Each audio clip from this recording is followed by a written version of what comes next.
hapa Turkana. Mahindi nafikiria nyinyi hawezi nafikiria mahindi hawezi toka. Lakini hawezi kuamini lakini nakutoka.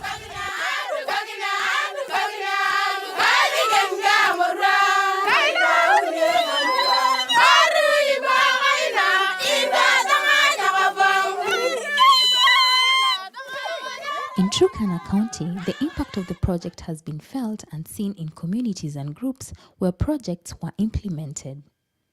Some of the project involved installing solar panels in local schools, constructing water pans in communities, constructing masonry water tanks in schools, supporting groups to improve their incomes through businesses, and enhancing local communities' agricultural practices.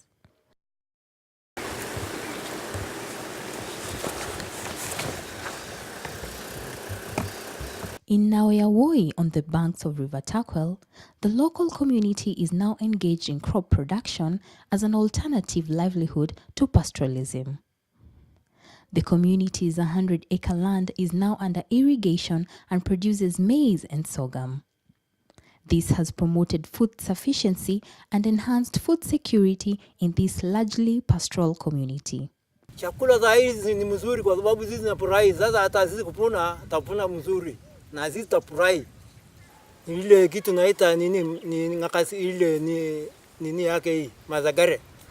Sasa hiyo nitapatia ng'ombe. Ng'ombe sasa ndio naanza ndio chakula sasa ng'ombe. Napopongoit Women Group have previously tried growing crops the traditional way in the harsh Turkana climate. But under this project, shade nets were built for them and the impact has been greater as they were able to grow and produce crops at any time of the year. Tumepanda nyanya, tumefuna nyanya, tumepata 30,000 kwa hii shade net.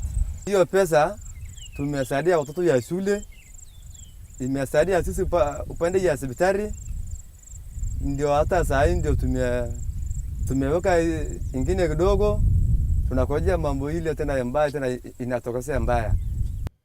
The local community in Natira have opted for a different kind of agriculture.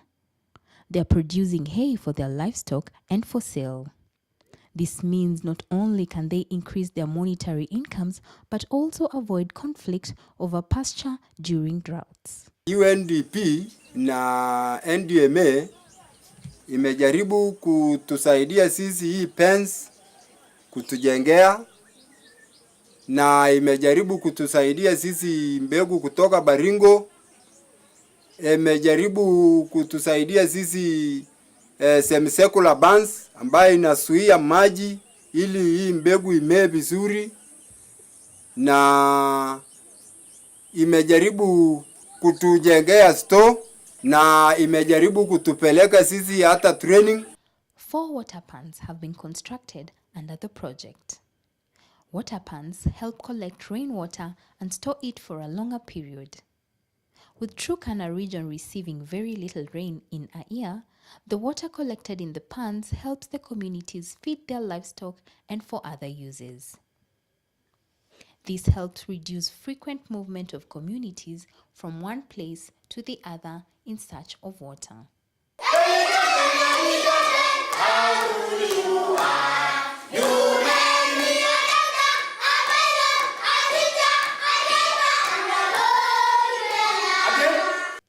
At Termkus Primary School, the project constructed a masonry tank that supplies the children and the community around with water for drinking and cooking.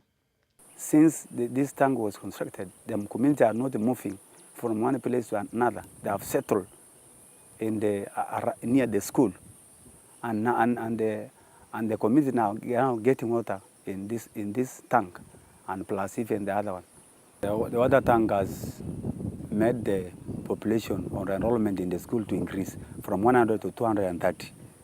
Now many children have come to school, and now they are learning in the school. Other masonry tanks have been constructed in other schools and are having the same impact. We want to appreciate UNDP for have given us some donation to construct a masonry tank, which is just behind us here, behind me. And this has even encouraged more enrollment in the school because children now don't move here and there looking for water. There is a bit of settlement in the school. And we are also doing some little agriculture using the water that we get. Under the project, solar panels were installed at Nanam Primary School and Lopiding Girls Secondary School. This has helped students improve on their learning and school activities because of availability of proper lighting. The installation of the solar has been very useful to us, to this school in general, in the side of the dormitory. The girls are using it for lighting. When they are needed in the classes, they prepare themselves in the morning. Then they go very fast. They even clean the dormitory because light is there. Before we had the solar, we used to go through many challenges. Like, for example, it was very expensive for the school, buying paraffin and feeding all the lamps in the school. The project has also supported local self-help groups to improve and expand their businesses. Naremito Akicha Group was provided with a diesel-powered posho mill where locals can grind their grain. This mill has given the group a much-needed income boost for its members and created employment. All Souls Women Group is another beneficiary. Initially having one motorbike, the project provided them with an additional motorbike to boost their business activities. The group now employs 2 local young men as its riders.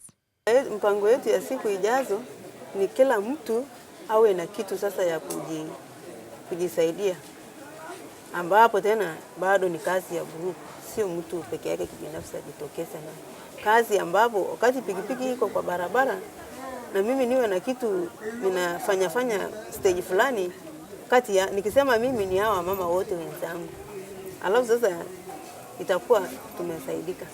Biashara ya pikipiki kila siku tunapata 400 kwa siku, kila siku 400.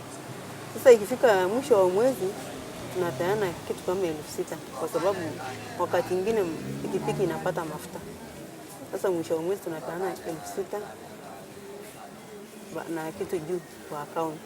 Hivyo saa hii account yetu tuko karibu na 50,000 ikiendelea mbele.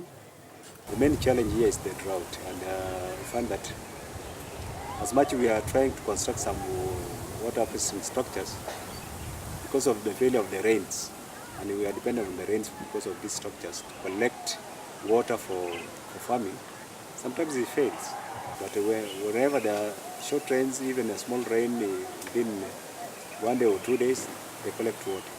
Some areas were more insecure, but we are able to assist those communities through a peace initiative, support to local institutions like Locado and TPCs, district peace committees. We're able to target even more insecure areas. The Enhanced Resilience to Disaster Risk, Conflict and Climate Change project has come to an end. But the impact in the communities has been greatly positive. There has been considerable improvements in the livelihoods of the people in Turkana County. But what next with the project coming to an end?